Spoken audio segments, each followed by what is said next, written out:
Salah kot. Aduh.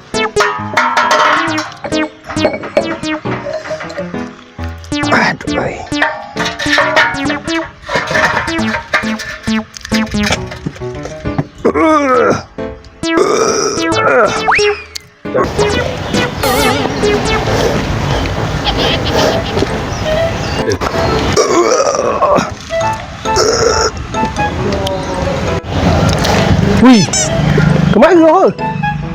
Cantik sekali buat. Mana ada? Kau ikut perasaan je ni. Ke kau arah ketaya tu? Kita ni kerja kena guna emosi. Mau jadi? Salah tu. Bukan guna emosi. Patut guna teknik. Teknik yang betul. Salah ke?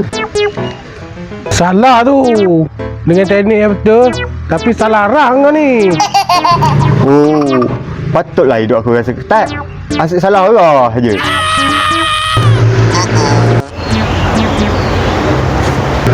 Nampak tak?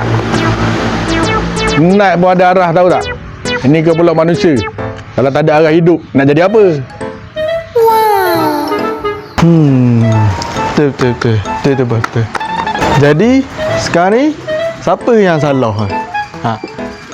Betul? Ni yang salah. Budak yang salah ni.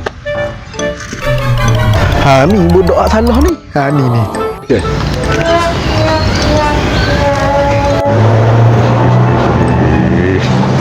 Sekurang-kurangnya, aku belajar dari Tayar ni. Bukan belajar dari ceramah 2 jam. Macam tu pula dah. Ikut mula, weh.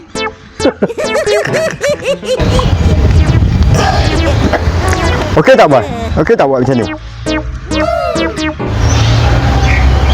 Boleh lah, Wi. Ikut kau lah, Wi. Kalau kau selesa gitu gaya, guna pula. Bengkel ni memang ramai yang pening. Tapi, tak ada gay.